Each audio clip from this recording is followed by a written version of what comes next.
जय जय राधा रमन की, जय जय नवल किशोर, जय गोपी चित चोर प्रभु, जय हो माखन चोर। सिर पर डंडा काल का, मुख में नहीं गोपाल, जो मुख में गोपाल हो तिरु कहा करे गोकाल। गुरु ब्रह्मा गुरु विष्णु गुरुदेवो महेश्वरा, गुरु साक्षात परब्रह्म तस्मै श्री गुरुवे नमः। या देवी सर्वभूतेषु कृपा रूपेण दया रूपेण क्षमा रूपेण मातृपेण संस्थिता, नमस्तस्यै नमस्तस्यै नमस्तस्यै नमो नमः। आइए मन को एकाग्र करें, वाणी पवित्र करें, 2 बार प्रभु का नाम बोलें और फिर कथा में आए।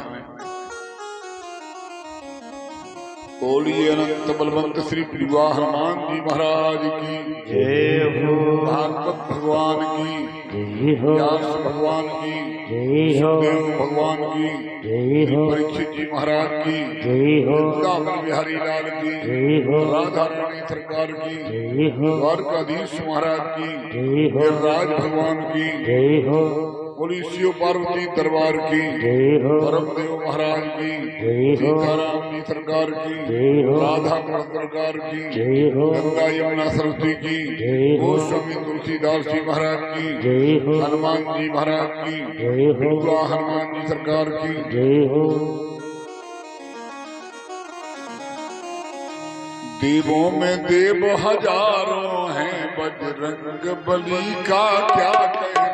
देवों में देव हजारों हैं, बजरंग बली का क्या कहना।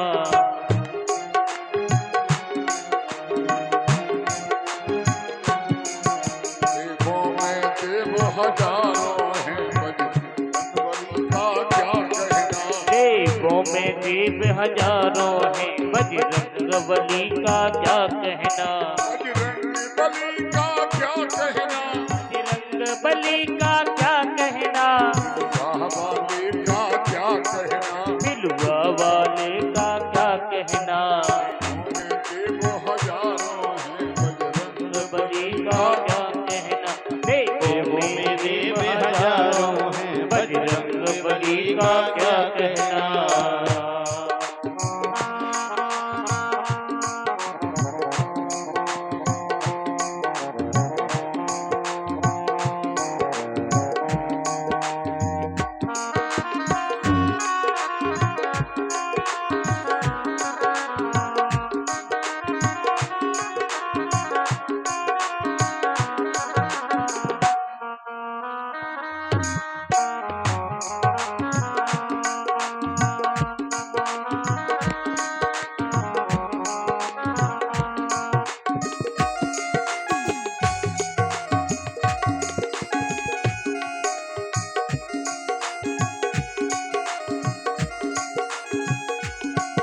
उनकी शक्ति का क्या कहना। उनकी भक्ति का क्या कहना।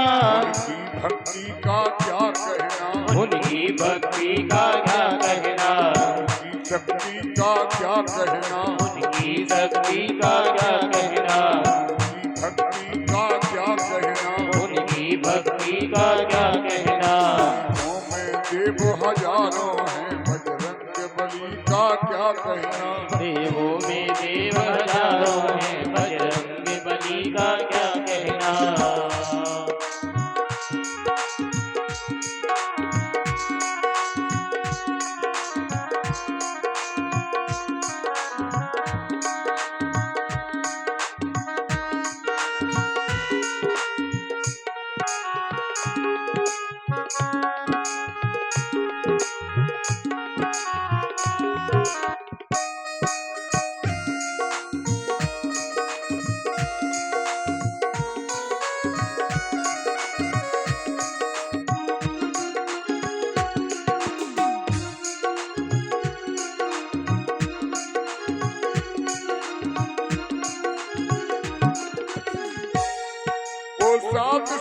समंदर पार गए, वो सात समंदर पार गए, और गढ़लंका पर कूद गए, और गढ़लंका पर कूद गए, वो सात समंदर पार गए, वो सात समंदर पार गए, और गढ़लंका पर कूद गए, और गढ़लंका पर कूद गए। रावण को डराना क्या कहना, लंका को जलाना क्या कहना, रावण को डराना क्या कहना, लंका को जलाना क्या कहना, रावण को डराना क्या कहना, लंका को जलाना क्या कहना, रावण को जलाना क्या कहना, लंका को जलाना क्या कहना। देवों में देवों हजारों हैं, बजरंग बली का क्या कहना, देवों में देव हजारों हैं, बजरंग बली का क्या कहना, दिलवा वाले का क्या कहना, दिलवा वाले का क्या कहना, बजरंग बली का क्या कहना, बजरंग बली का क्या कहना, बजरंग बली का क्या कहना, बजरंग बली का क्या कहना।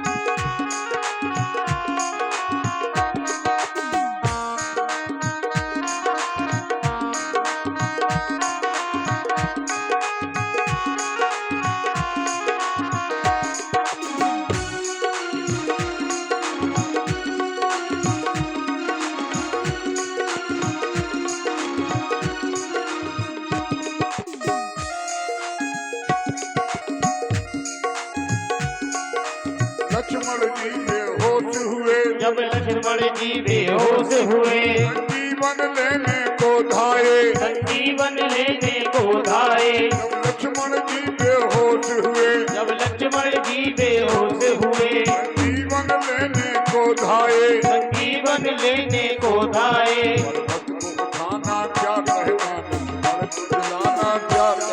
पर्वत को उठाना क्या कहना, लक्ष्मण को जिलाना क्या कहना, पर्वत को उठाना क्या कहना,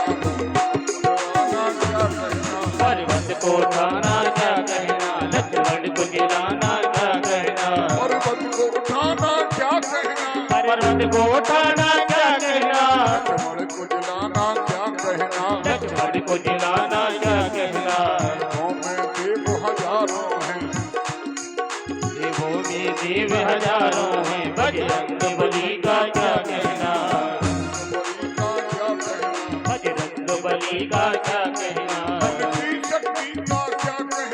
उनकी शक्ति का क्या कहना, उनकी भक्ति का क्या कहना, बजरंग बली का क्या कहना। देवों में देव हजारों हैं, बजरंग बली का क्या कहना।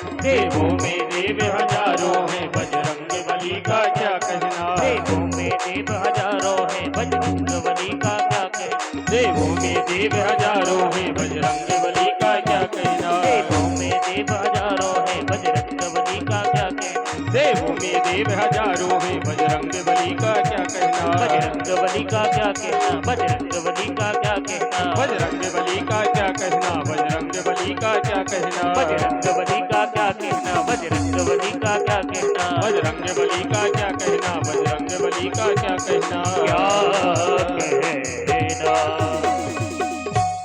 बोलिए भागवत भगवान की जय हो। हमारी श्रद्धा भक्त स्वरूपा मेरी माताएं बहनें और जितना भी श्रोता के रूप में पधारे हुए भक्तगण हैं, संगीत के समस्त गंधर्वगण,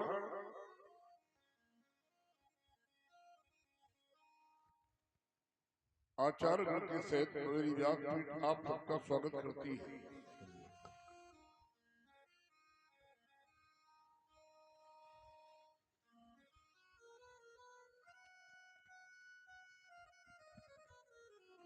मथुरा में सवेरा होता है।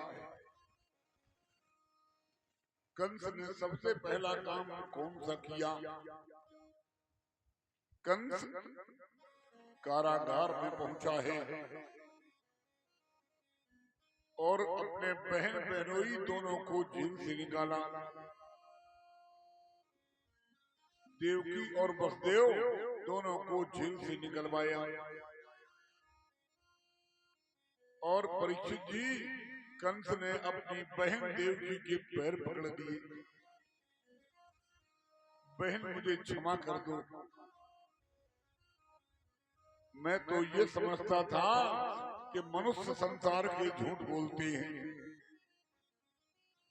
लेकिन आज पहली बार जान पाया कि देवता भी झूठ बोलते हैं। देवताओं ने कहा था आकाशवाणी के माध्यम से कि देवकी का 8वां बेटा कंस तेरा काल बनकर के आएगा। देखो, देवताओं की आकाशवाणी झूठी निकल गई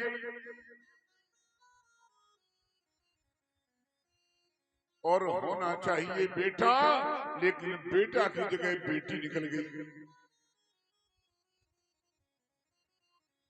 ध्यान दें, कंस को यही मालूम है कि बेटी पैदा हो। क्या कह रहा है कि देवताओं की आकाशवाणी झूठी निकल गई और होना चाहिए बहन के बेटा, लेकिन बेटी निकल गई। ये देवता लोग बहुत बड़े झूठा हैं। बहन मुझे क्षमा कर दो, ऐसे क्षमा मांग रहे मानो किसी ने किसी के खेत के खरबूजा तोड़ डाले। जिसने इतने वर्षों तक जेल में रखा, 6 बेटों की हत्या कर दी,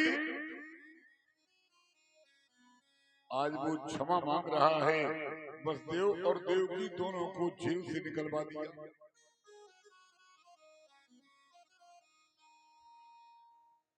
भागवत के विद्वान श्रोताओं, अब आइए नंद बाबा के यहाँ क्या होता है। नंद बाबा की 2 बहनें थी, एक का नाम था नंदा और दूसरी बहन का नाम था सुनंदा। नंद बाबा गोकुल के छोटे राजा थे और ये 2 भाई थे। बड़े का नाम था नंद और छोटे का नाम था उपनंद। इनके 2 बहनें थी, बड़ी का नाम था नंदा और छोटी का नाम था सुनंदा। जब उन्होंने अपने भाभी की पलंग पर एक काला कलूटा बालक जो अपने दाहिने पैर का अंगूठा मुंह में लिए हुए था,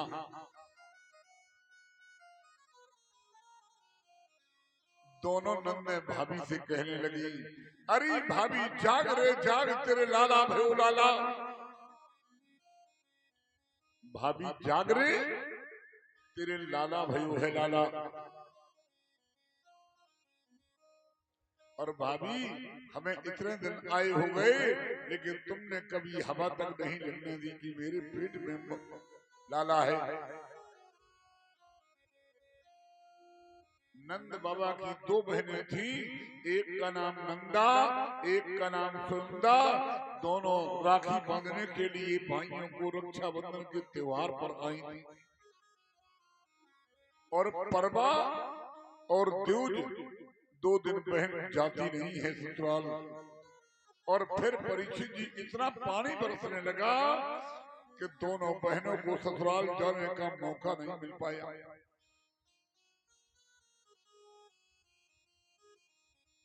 आज दोनों बहनें कहने लगी, भाभी जाग रे, तेरे लाला भयो लाला। और नंद बाबा के यहाँ गोकुल के लोग बधाई मांगने के लिए आने लगे। नंद बाबा ने बधाई में क्या क्या दिया है, आइए भागवत प्रमाणित करती है। नंद बाबा ने 2 लाख गायें दान में दे दी। 7 तिल के पहाड़ दान में दे दिए, 10,000 स्वर्ण मुद्राएं नंद बाबा ने दान में दे दी, और वस्त्र आभूषण और बड़ियों की तो कोई गिनती ही नहीं थी। नंद बाबा दान लुटा रहे हैं। नंद ने इतनो दान दियो, घन श्याम कुबेरों की मत भोरी,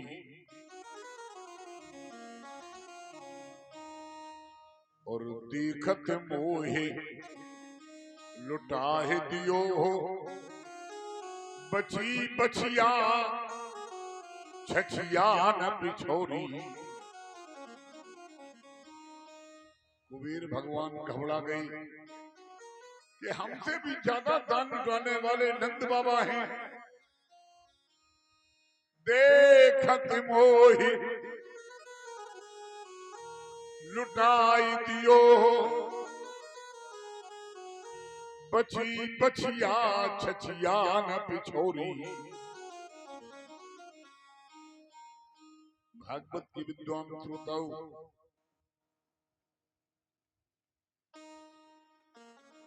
हम आप जीव हैं, और जीव जब भगवान की शरण में पहुंच जाता है, जीव जब भगवान की शरण ले लेता है, तो जीव के सारे बंधन खुल जाते हैं। परीक्षित जी महाराज माता देवकी की गोद में जब भगवान आए, बस देव देवकी को दर्शन दिए, तो भागवत में लिखा है कि दोनों की हथकड़ियां और बेड़ियां खुल गई। क्यों खुली? क्योंकि वसुदेव और देवकी की शरण में वसुदेव देवकी दोनों भगवान की शरण में हैं, और जब जीव को भगवान की शरण मिल जाती है, तो जीव बंधन से मुक्त हो जाता है। इसलिए हथकड़ियां बेड़ियां खुल गई। और एक बात बता दें, यही जीव जब भगवान को छोड़ करके माया की शरण में चला जाता है, तो माया जीव को दोबारा बंधन से जकड़ देती है।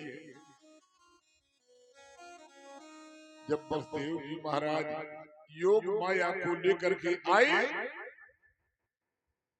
बोलो, योग माया को लेकर के आए, और जैसे ही योग माया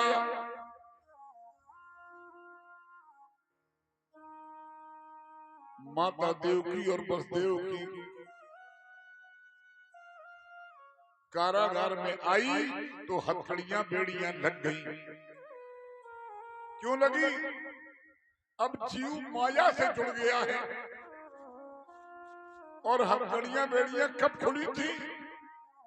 जब जीव भगवान से जुड़ा था। हम आप जीव हैं, और जीव मां के गर्भ से जब धरती पर बाहर आता है, तो ये माया जीव से लिपट जाती है।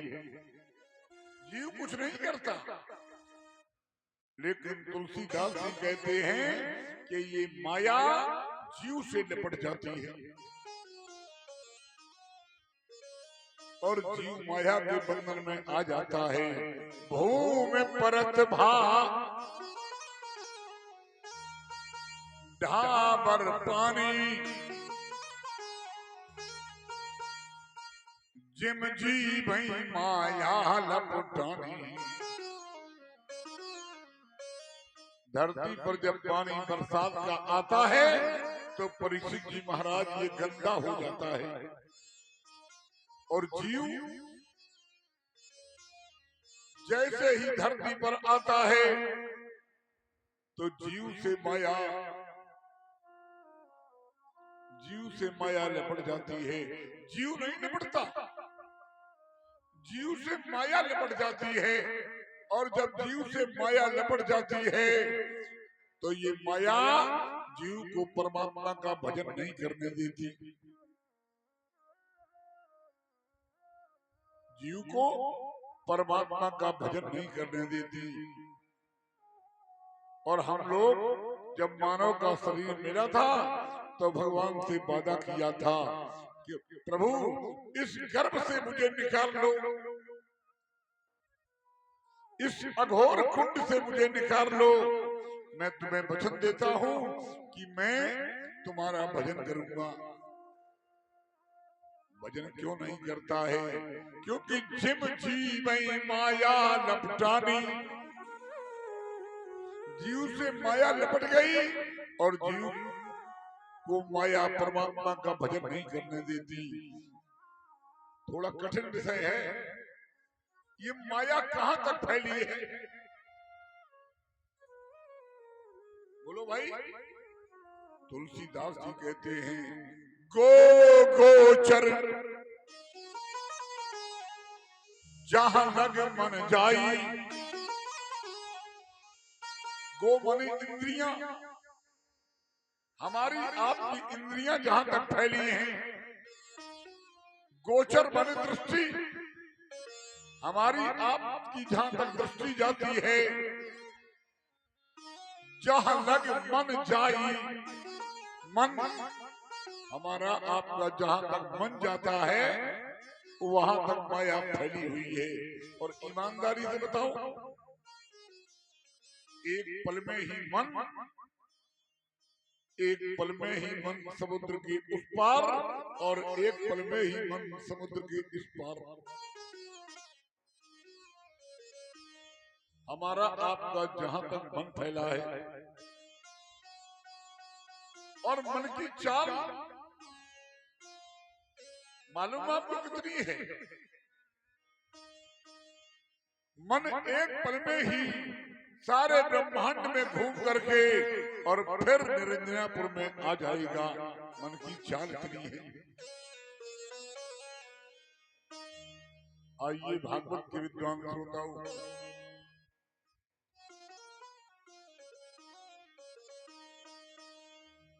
पहला प्रश्न है कि भगवान ने अष्टमी को अवतार क्यों लिया? महीना 12 होते हैं और इस वर्ष तो महीना 13 है, लेकिन भगवान ने भादो के महीने में अवतार क्यों लिया? बोलो।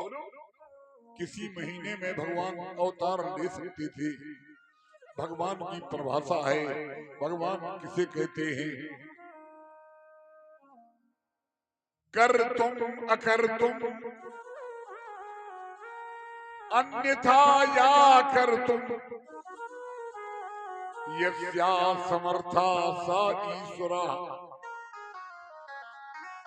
जो करने योग्य को न करने योग्य बना दे, न करने योग्य को करने योग्य बना दे, और इन दोनों में जो सामर्थ्यवान है उसी को ईश्वर कहते हैं।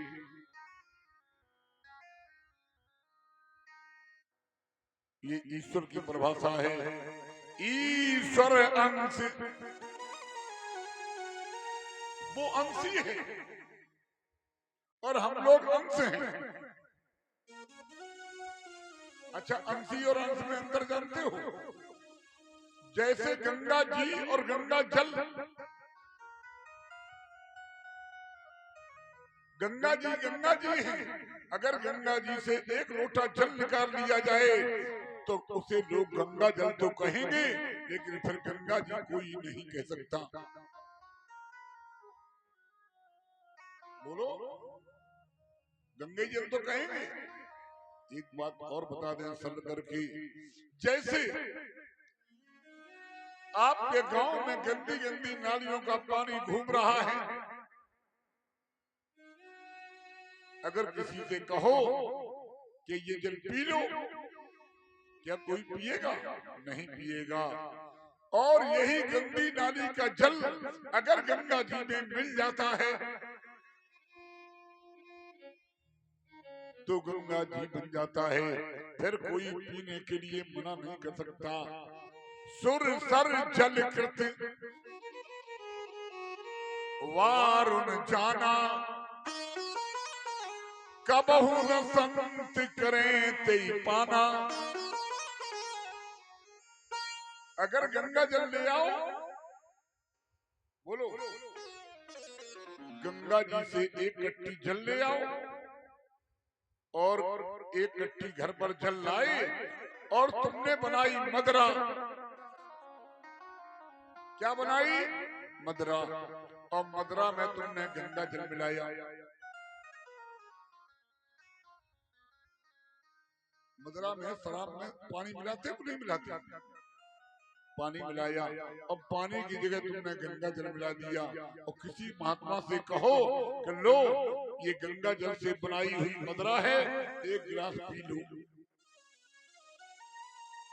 तुलसीदास जी कहते हैं, सुर सर जल कृत वारुण जाना। बावड़ी माने मदरा। और कबहु न संत करें तेई पाना।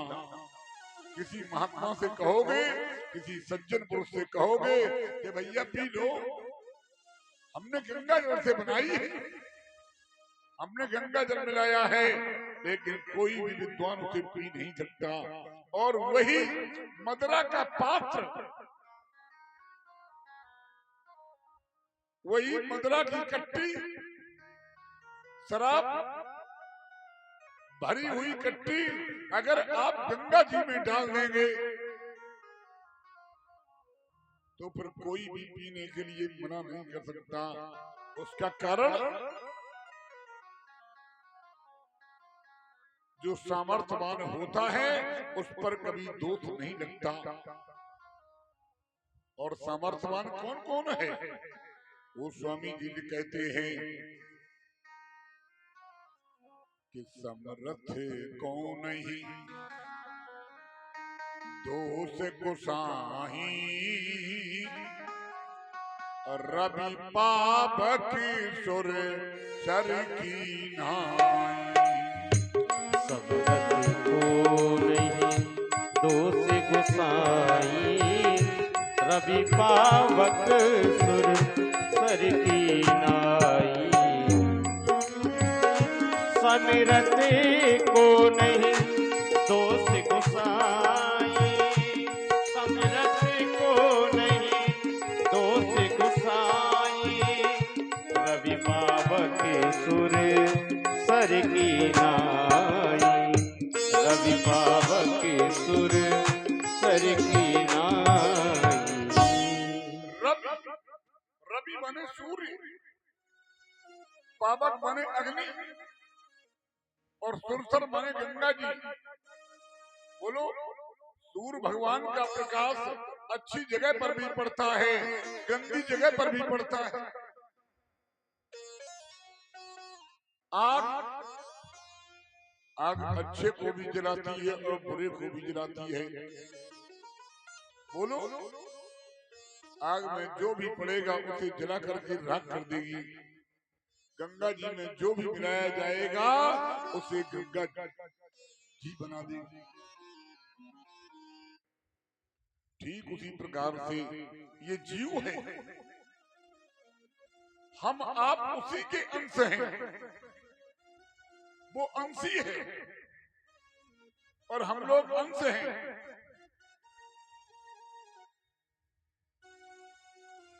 अंतर क्या है? गंगा जी सामर्थ्यवान है, लेकिन गंगा जल तो है, लेकिन गंगा जल सामर्थ्यवान नहीं है। गंगा जल से मदरा बना दी जाए तो कोई नहीं पीता, और वही मदरा का पात्र गंगा जी में डाल दिया जाए तो फिर कोई पीने के लिए मना नहीं कर सकता। ठीक उसी प्रकार से ये जीव है तो उसी का अंश, लेकिन ये जीव सामर्थ्यवान नहीं है। सुर सर मिले सो पावन जैसे, ईस अनीसई अंतर तैसे। एक ईश है और एक जीव है, वो अंशी है और हम लोग उसी के अंश हैं। पहला प्रश्न था कि भगवान ने भादों के महीने में अवतार क्यों लिया। दूसरा प्रश्न है कि भगवान ने अष्टमी को अवतार क्यों लिया। तीसरा प्रश्न है भगवान कृष्ण पक्ष में क्यों आए।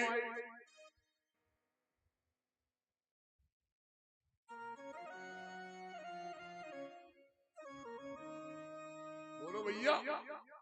पहला प्रश्न है कि भगवान ने भादों में अवतार क्यों लिया जब महीना 12 होते हैं। दूसरा प्रश्न है कि भगवान कृष्ण पक्ष में अवतार लेने के लिए क्यों आए, कृष्ण पक्ष में अवतार क्यों लिया। और तीसरा प्रश्न है अष्टमी को अवतार क्यों लिया। आइए मैं तीनों प्रश्नों को एक साथ में हल करता हूं। ये भाद्र मास है और भद्र माने होता है कल्याण। भादों का महीना कल्याण करने वाला महीना है और भगवान धराधाम पर अवतार लेकर के भादों में इसलिए आए क्योंकि भगवान को संसारिक प्राणियों का कल्याण करना है। जब धराधाम पर परमात्मा का अवतार होता है तो वो जीव का कल्याण करते हैं। विप्रधेन सुर संत हित लीन है मनुज अवतार। पहला कारण इसलिए भादों में अवतार लिया। दूसरा कारण राधा रानी का अवतार भी भादों के महीने में हुआ, इसलिए भगवान ने भादों के महीने में अवतार लिया। तीसरा कारण बलदाऊ जी का अवतार भादों के महीने में हुआ, इसलिए भगवान ने भादों का महीना चुना। और परीक्षित जी सबसे बड़ा कारण है कि भागवत का धरती पर प्रचार, भागवत का धरती पर प्रसार भादों के महीने में हुआ, क्योंकि परीक्षित को श्राप भादों के महीने में लगा था और भागवत कथा सुनने का अवसर सुखताल नामक स्थान पर भादों के महीने से हुआ था।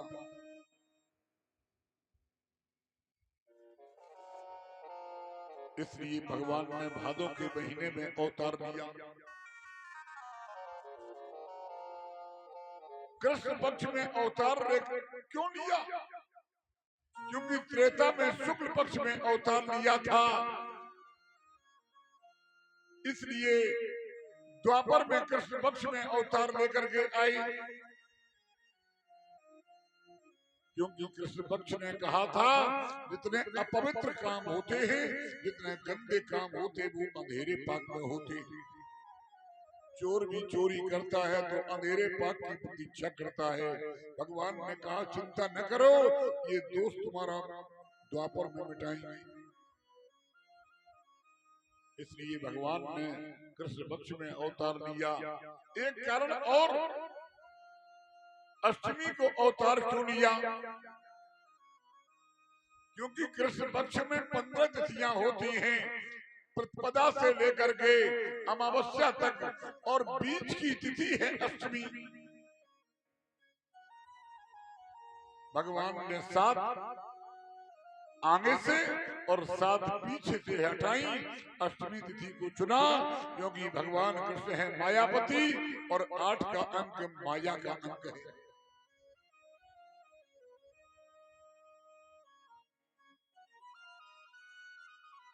रोहिणी नक्षत्र में अवतार लेने का कारण बलदाऊ जी की मां का नाम है रोहिणी और भगवान चंद्रवंश में अवतार लेकर के आए हैं।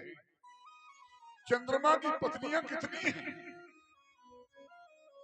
चंद्रमा की पत्नियां हैं 27।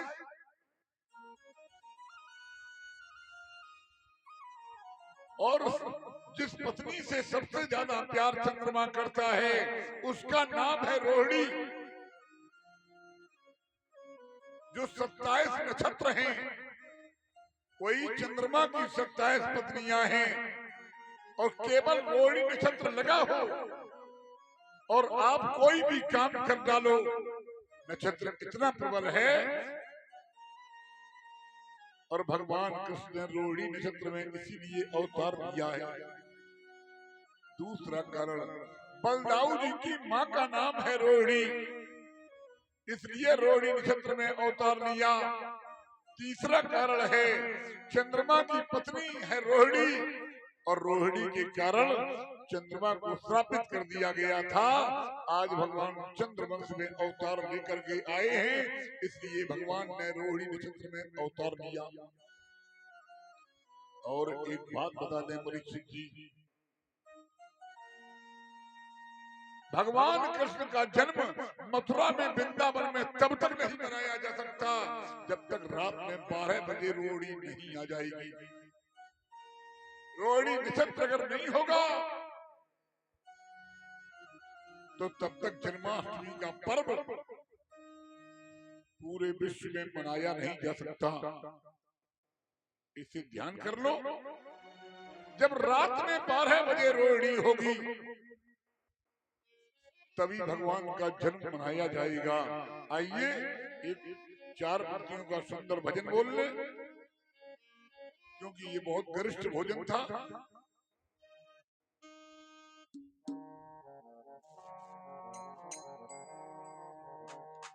बोलिए राधा रानी सरकार की जय हो। कुछ नहीं बिगड़ेगा तेरा, जय कुछ नहीं बिगड़ेगा तेरा, हरि शरण आने के बाद। कुछ नहीं बिगड़ेगा तेरा, हरि शरण आने के बाद।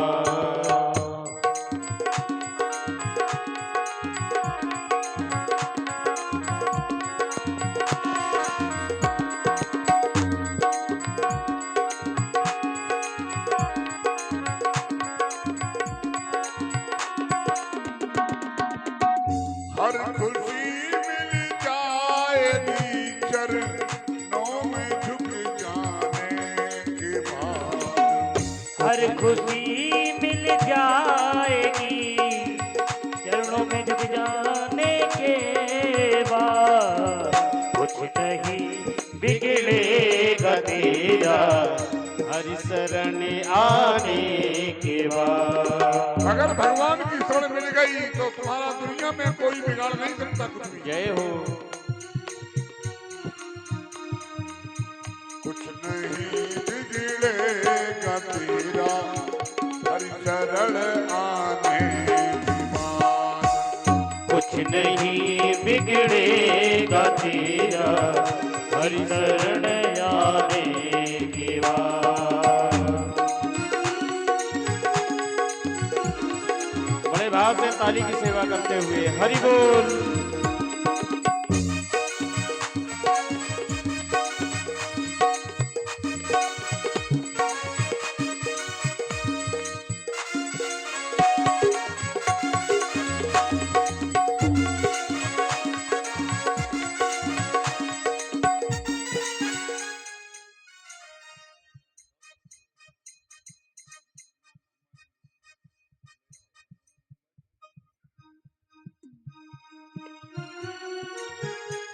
आज आप लोगों के लिए पिलुआ हनुमान जी से प्रसाद लेकर के आए हैं। आइए, सबको भगवान का प्रसाद मिलेगा। आज हनुमान जी का दिन था। हर खुशी मिल जाएगी, हर खुशी मिल जाएगी चरणों में झुक जाने के बाद। कुछ नहीं बिगड़ेगा तेरा, हरि शरण आने के बाद। कुछ नहीं बिगड़ेगा तेरा, हरि शरण आने के बाद।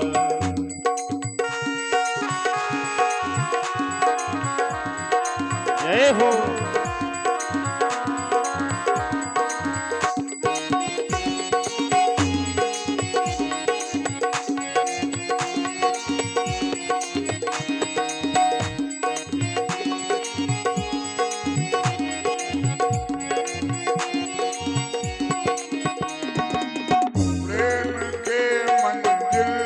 के राही कष्ट पाते हैं मगर प्रेम की मंजिल की राही कष्ट पाते हैं मगर ये फलता है सदा जय हो ये फलता है सदा में मिल जाने की बात ये फलता है सदा में मिल जाने की बात कुछ नहीं उगता है सदा में मिल जाने की बात ये फलता है सदा में मिल जाने की बात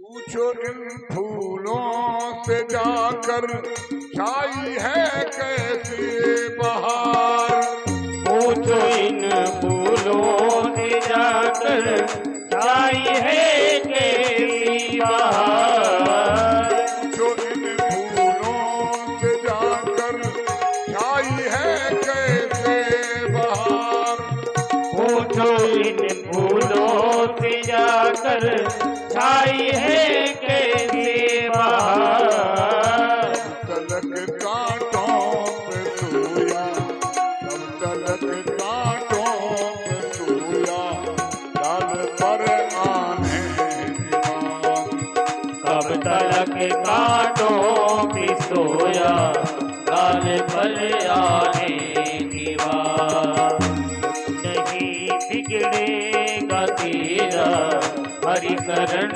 आने के बाद हरि बोल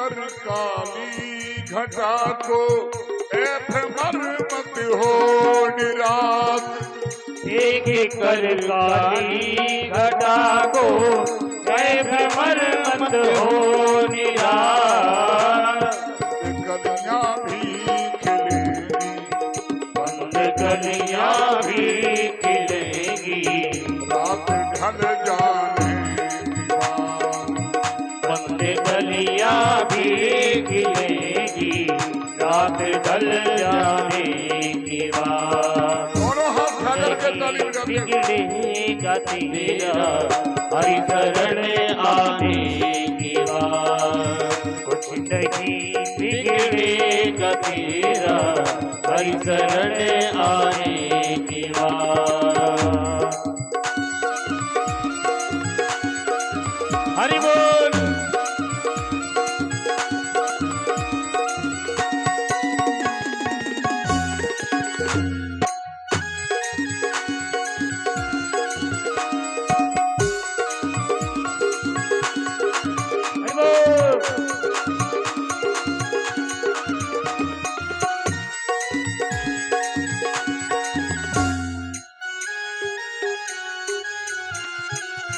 जय हो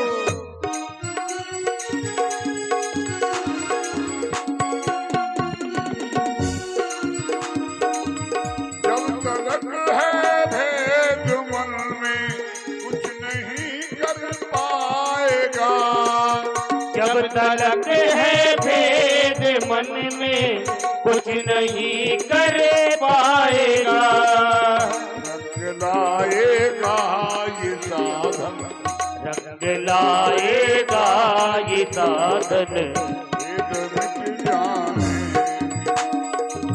रंग लाएगा ये साधन, भेद मिट जाने के बाद कुछ नहीं बिगड़ेगा तेरा हरि शरण आने के बाद।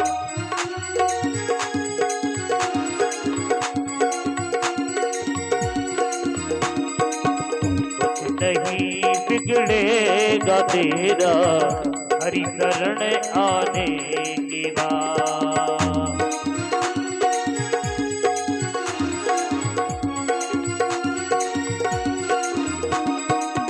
कुछ नहीं बिगड़ेगा तेरा हरि शरण आने के बाद। कुछ नहीं बिगड़ेगा तेरा हरि शरण आने के बाद, हरि शरण आने के बाद, हरि शरण आने के बाद। बोलिए वृंदावन बिहारी लाल की। जय हो। कंस ने आपातकालीन बैठक बुलवाई है और जो उस कन्या ने कहा था कि कंस तूने मुझे मारने का बहुत प्रयास किया लेकिन मुझे मार नहीं पाया, तुझे मारने वाला ब्रजमंडल में पैदा हो चुका है। ये सारी बात दरबार के समस्त सभासदों को सुनाई। कंसेन प्रहिता घोरा पूतना बाल घातनी, शिशुम चारम निग्रहंती, पुरग्राम प्रजादिषु।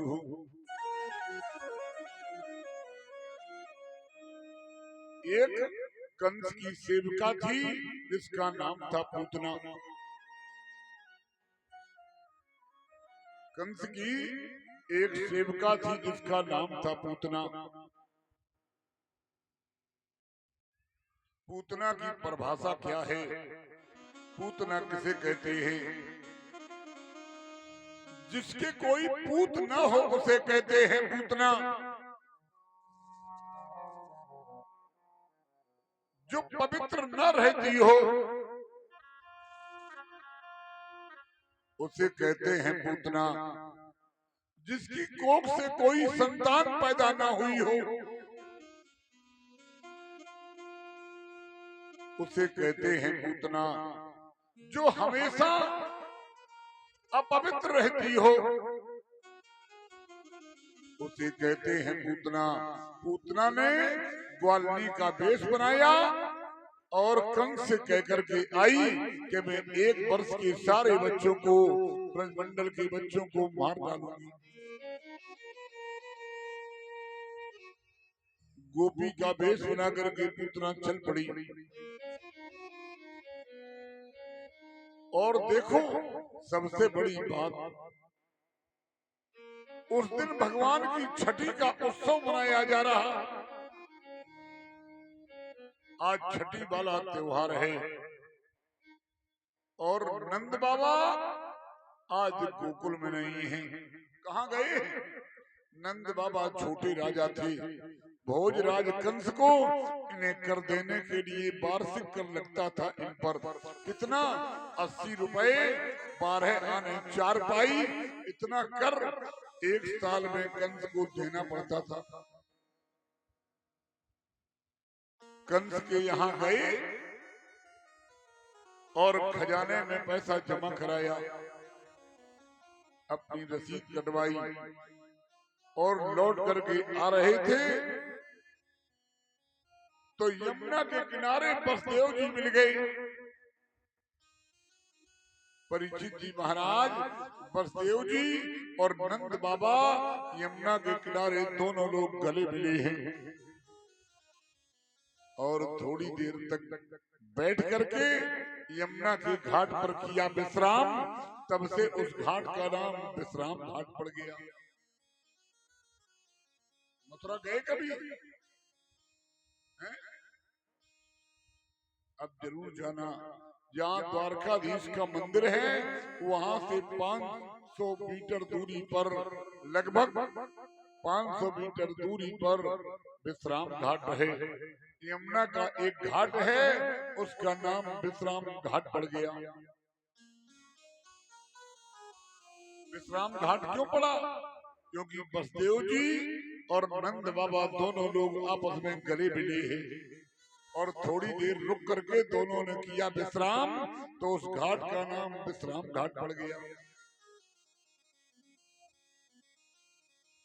पूतना को भगवान ने आते हुए देखा तो अपने दोनों नेत्र बंद कर लिए। दोनों नेत्र बंद क्यों किए? क्योंकि पूतना अपने स्तन में जहर लपेट करके भगवान को मारने के बहाने से आई थी। जहर अपने स्तनों में लगा करके आई थी कि दूध पिलाने के बहाने में मार डालूंगा। भगवान ने सोचा आज छठी वाला दिन है,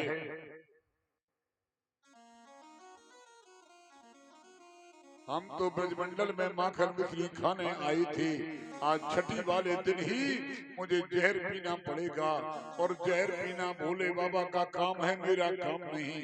इसलिए दोनों नेत्र बंद किए। पूतना काल बन करके आई है तो महाकाल उज्जैन वालों का ध्यान करने लगे। अकाल मृत्यु वो मरे जो काम करे चंडाल का, और काल उसका क्या करे जो भक्त हो महाकाल का। पूतना काल बन करके आई है तो भगवान श्याम सुंदर जी ने दोनों नेत्र बंद किए और महाकाल का ध्यान करने लगे और कहने लगे, भोलेनाथ जहर पीने की तुम्हारी पुरानी आदत है, जहर जहर तुम पी लो, दूध दूध हम पी लेंगे। नेत्र बंद करने का दूसरा कारण क्या है? दूध पिलाने के बहाने आई है, भले ही स्तन में जहर लगा हो लेकिन दूध कौन पिलाती है? बच्चे को दूध मां पिलाती है। भगवान ने सोचा अगर यशोदा वाली गति हम पूतना को दे देंगे तो फिर यशोदा मैया को कौन सी गति देंगे। तीसरा कारण नेत्र बंद करने का, पूतना सारे बच्चों को मारने के लिए आई थी। भगवान ने दोनों नेत्र बंद क्यों किए? गली के सारे बच्चों को भगवान ने हटाया और केवल नंद बाबा के घर का रास्ता दिखाया कि पूतना पहले हमसे निपटो, तब बच्चों को मारना। चौथा कारण भगवान ने नेत्र बंद क्यों किए? क्योंकि कहीं पूतना की भावना न बदल जाए और पूतना लौट न जाए। क्योंकि सन्मुख होई जीव मोए जब ही, तो जन्म कोटि अज्ञासों तबही। जब जीव भगवान के अनुकूल हो जाता है तो भगवान इसके करोड़ों जन्मों के पाप नष्ट कर देते हैं।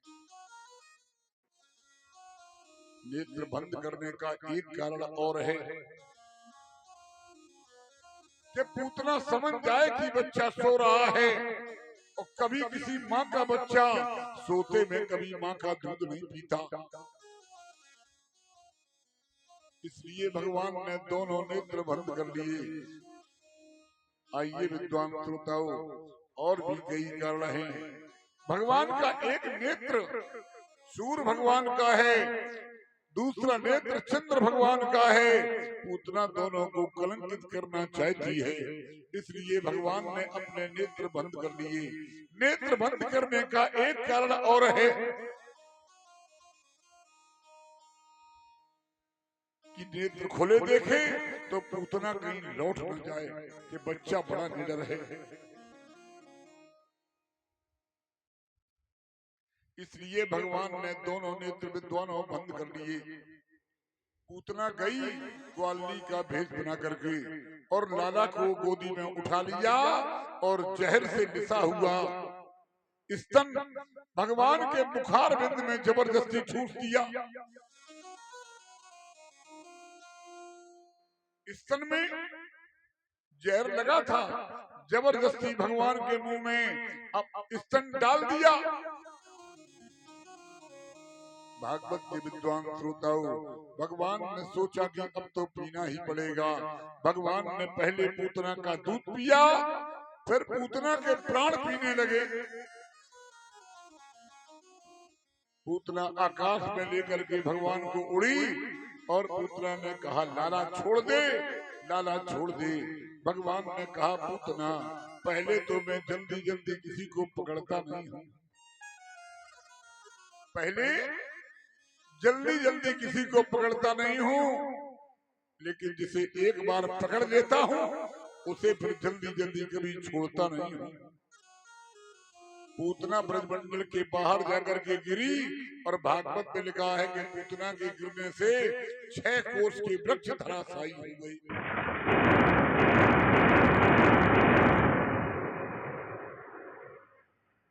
कितनी जगह में शरीर उसका गिरा? 6 कोस में। 6 कोस बराबर 18 किलोमीटर।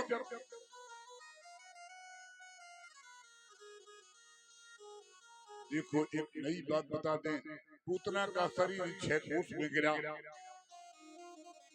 और ये लीला वेद व्यास जी ने महाराज ने 6वें अध्याय में बताई।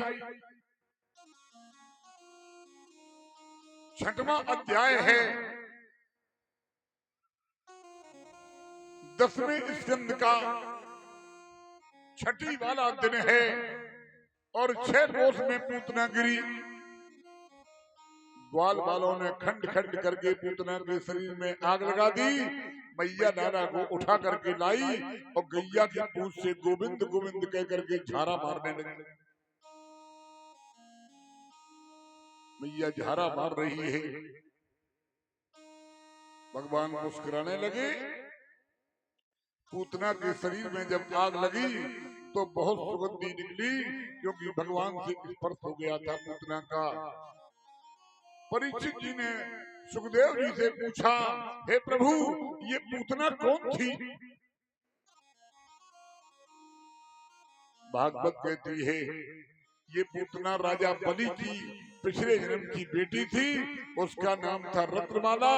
भगवान के रूप को देख करके मोहित हुई।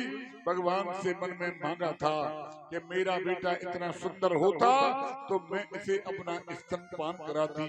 भगवान ने मन में ही एवं वस्तु कह दिया। जब भगवान ने राजा बलि को बांध लिया तो इसके मन में एक भाव आ गया कि जिसने मेरे पिता को बांधा है मैं उसे अपने स्तन में जहर लपेट करके जहर मिला करके मार देती।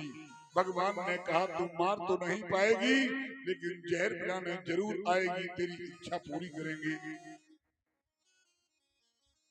अच्छा एक बात बताओ, पूतना कब गई थी?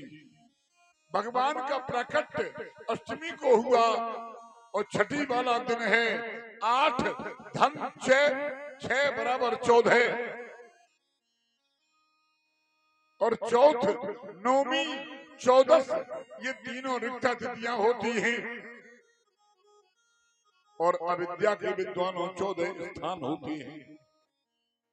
इसलिए भगवान ने कहा पूतना तू 14 को आई है और 14 है रिक्ता तिथि, अर्थात तेरा दांव खाली जाएगा, तू खाली न लौट पाएगी। भागवत के विद्वान श्रोताओं,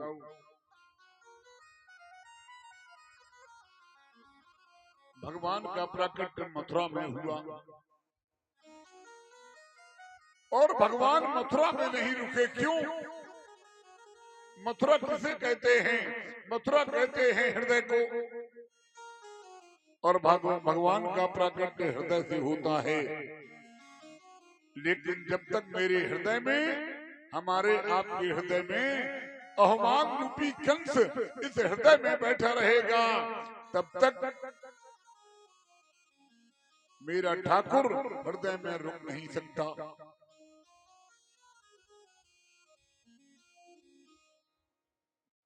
जन्म होते ही भगवान गोकुल में आई। गोकुल में क्यों आई? गो माने इंद्रियां, कुल माने समूह। जिसने अपनी इंद्रियों को जीत लिया हो उसे कहते हैं गोकुल। नंद किसे कहते हैं? जो व्यक्ति जहां जहां पहुंच जाए कर दे आनंद ही आनंद, उसे कहते हैं नंद। यशोदा किसे कहते हैं?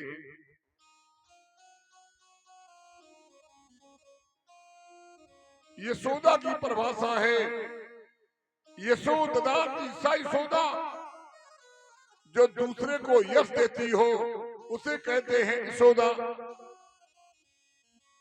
देखो, नंद और ननद दोनों में अंतर है।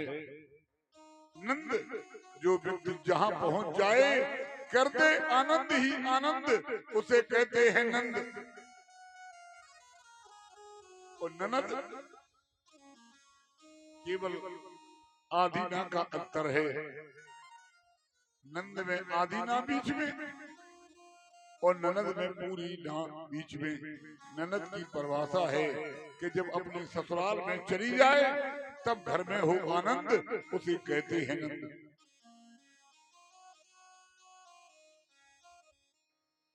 भागवत के प्रेम, आइए एक नई बात बताएं। भगवान ने 8 को बहुत बड़ा महत्व दिया है। 8 को बहुत बड़ा महत्व दिया। क्या दिया है? भगवान अष्टमी को अवतार लेकर के धराधाम पर आए। पहला प्रमाण, भगवान अपने माता पिता के 8वें बेटे बनकर के आए।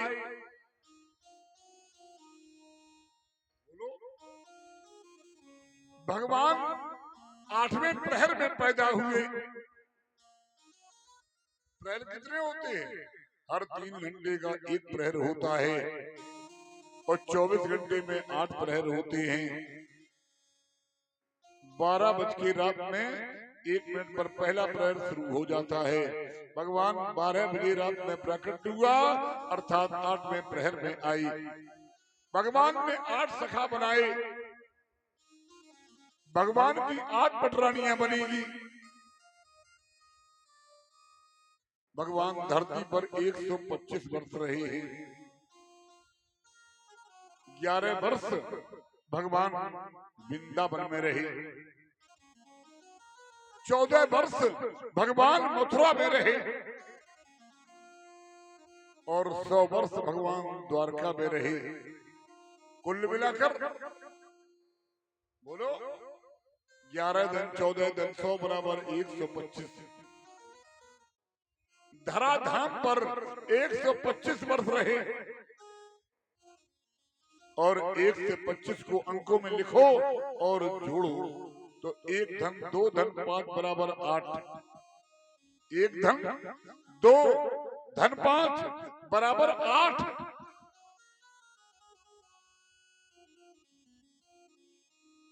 इसीलिए भगवान को मायापति कहा गया है। भजो महामायापति। भगवान ने सक्टासुर जो वायु के रूप में आया था उसका उद्धार किया।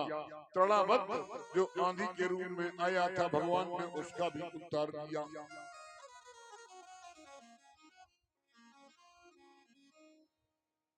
और अब भगवान की अवस्था 1 वर्ष की हो गई और दाऊद जी की अवस्था 2 वर्ष हो गई। लेकिन अभी तक दोनों बेटों में किसी का नामकरण नहीं हुआ। नंद बाबा ने सोचा कि कोई पंडित जी आ जाएं तो हम नामकरण करवा दें। और उधर बसदेव जी अपने कुल पुरोहित गर्गाचार्य जी के पास पहुंचे। सुखदेव जी कहते हैं बसदेव जी ने गर्गाचार्य जी को प्रणाम किया है। गर्ग पुरोहितो राजन यदूना सुमहातपः ब्रजम जगाम नंदस्य वसुदेव प्रचोदितः। वसुदेव जी ने कहा कि मेरे दो बेटे नंद बाबा के यहाँ पाले जा रहे हैं। गर्गाचार्य जी महाराज तुम चले जाओ और मेरे दोनों बेटों का नामकरण कर दो। गर्गाचार्य चल पड़े। नंद बाबा ने उनका बड़ा स्वागत किया है। नंद बाबा ने कहा मेरे दो बेटे हैं, बुढ़ापे पर पैदा हुए, तुम दोनों बेटों का नामकरण कर दो। गर्गाचार्य जी ने कहा कि मैं यदुवंशियों का आचार्य हूँ, अगर मैंने तुम्हारे बेटों का नामकरण कर दिया तो कंस कहीं देवकी वसुदेव के बेटे न समझ बैठे, तुम्हारे बेटों का अनर्थ न हो जाए। यदु नाम है आचार्य ख्यातस्य भूमि सर्वथा। गर्गाचार्य जी ने कहा मैं यदुवंशियों का आचार्य हूँ, नंद बाबा मैं तुम्हारे वंश का आचार्य नहीं, इसलिए तुम्हारे बेटों का अगर नामकरण कर दिया तो देवकी के बेटा न समझ बैठे। श्रुतम मया संस्कृतम ते मन्यते देवकी श्रुतम। लेकिन गौशाला में ले जाया गया, सुंदर चौक लगाया है। अब जसोदा मैया और रोहिणी मैया आपस में बातें करने लगी। हाय बाबा कहाँ से पंडित जी को निभाए लाए, जाने पंडित जी के जी जाना थे कि पूरे खड़िए पंडित थे। दोनों माताओं ने आपस में सलाह की कि पहले पंडित जी की परीक्षा लेंगे, तब अपने बेटों का नामकरण करवाएंगे। अब परीक्षा लेनी माताओं को। माताएं भी बहुत चालाक होती हैं। रोहिणी मैया ने अपना वाला बेटा जसोदा मैया की गोदी में दे दिया और जसोदा मैया ने अपना वाला लाला रोहिणी मैया को दे दिया। जसोदा मैया ने कहा पंडित जी मेरा लाला बड़ा है, मेरे बेटे का पहला नामकरण संस्कार कर दो।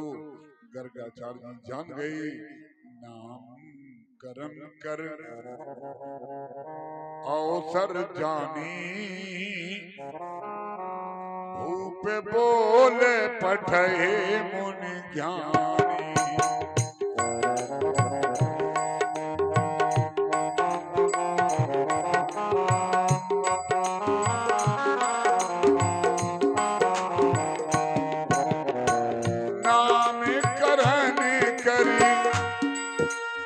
अवसर जानी,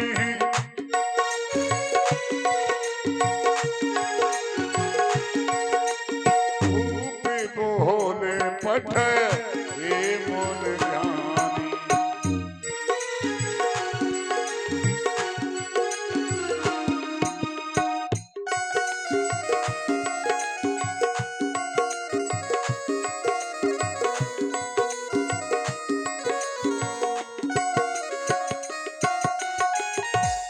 पंडित जी ने जैसे ही देखा, गर्गाचार्य जी ने कहा मैया मैया ये तेरो लाला नहीं। जसोदा मैया बड़े लाला को लिए थी और रोहिणी मैया छोटे लाला को लिए थी। गर्गाचार्य जी ने कहा अरे मैया ये तेरो लाला नहीं, ये तो तेरी बहन को लाला है। हाय माताओं में खुतर फुतर होने लगी कि पंडित खड़िया नहीं है तो जानकार। रोहिणी मैया के लाला का नाम पहला नाम रोहिणी रखा गया क्योंकि ये रोहिणी के गर्भ से पैदा हुआ है, दूसरे के गर्भ से खींच करके लाया गया, इसलिए दूसरा नाम पड़ा संकर्षण।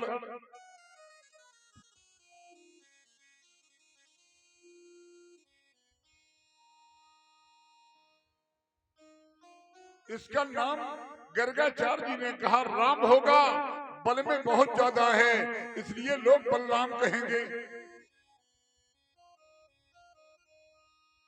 ये मैया जसोदा तेरे लाला से बड़ा है, इसलिए लोग उसे दाऊ दयाल के नाम से जानेंगे।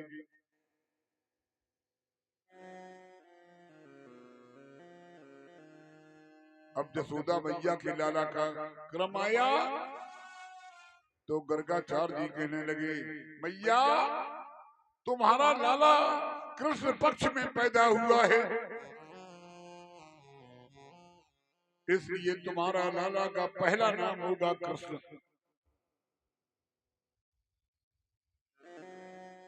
तुम्हारा लाला कृष्ण वर्ण का है, इसका रंग कृष्ण वर्ण का है, इसलिए तुम्हारे लाला का पहला नाम होगा कृष्ण। भगवान शंकर कह चुके थे, कामदेव की पत्नी रति से वरदान देते समय कि जब जदुवन से कृष्ण अवतारा, होई हरण महामही भारा।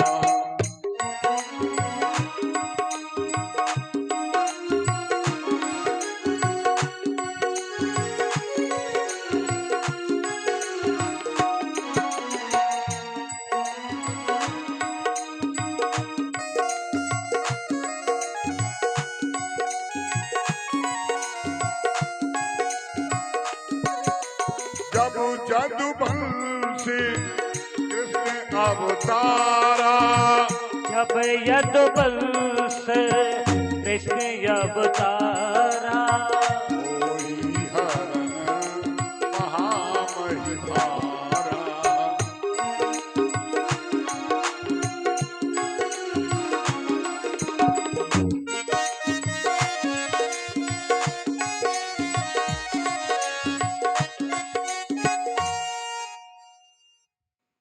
तुम्हारे लाला का पहला नाम होगा कृष्ण। गर्गाचार्य जी जान रहे ये वसुदेव का बेटा है, बोले इसका दूसरा नाम होगा वासुदेव, क्योंकि ये वासुदेव का अंश है। मैया तेरा लाला बहुत सुंदर है श्यामला, इसलिए इसका एक नाम श्याम सुंदर भी होगा। और मैया तुमको क्या बताऊं, तेरे लाला को लोग मधुसूदन कहेंगे। तेरा लाला बड़ा होकर के मुरली बजाएगा, तो इसलिए इसे मुरलीधर के नाम से लोग जानेंगे।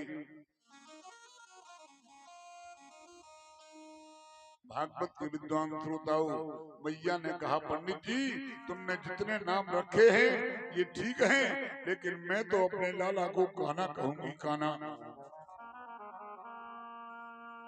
मैं तो अपने लाला को कान्हा कहूंगी। आइए एक सुंदर सा भजन हो जाए। लगन तुम से लगा बैठे जो होगा देखा जाएगा। लगन तुम से लगा बैठे जो होगा देखा जाएगा।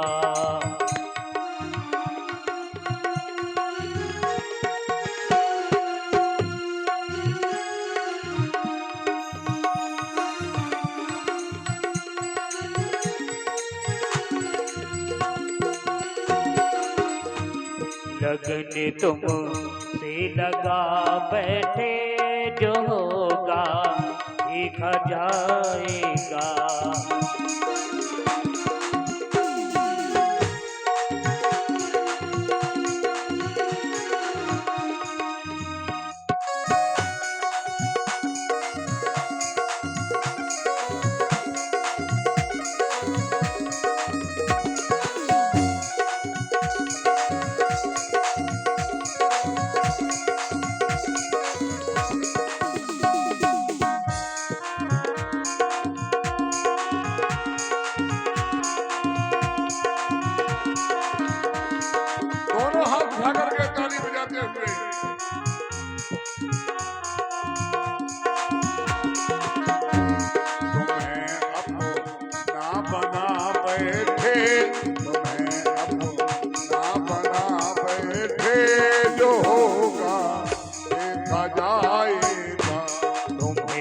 अपना बना बैठे जो होगा देखा जाएगा। तुम्हें अपना बना बैठे जो होगा देखा जाएगा। दोनों हाथों से ताली बजाते हुए आइए हम। कभी दुनिया से डरते थे जो छुप छुप याद करते थे। कभी दुनिया से डरते थे कि छुप छुप याद करते थे। जो अब पर्दा हटा बैठे, जो अब पर्दा हटा बैठे जो होगा देखा जाएगा। जो अब पर्दा हटा बैठे जो होगा देखा जाएगा। लगन तुम से लगा बैठे जो होगा देखा जाएगा। भाव से ताली बजाते हुए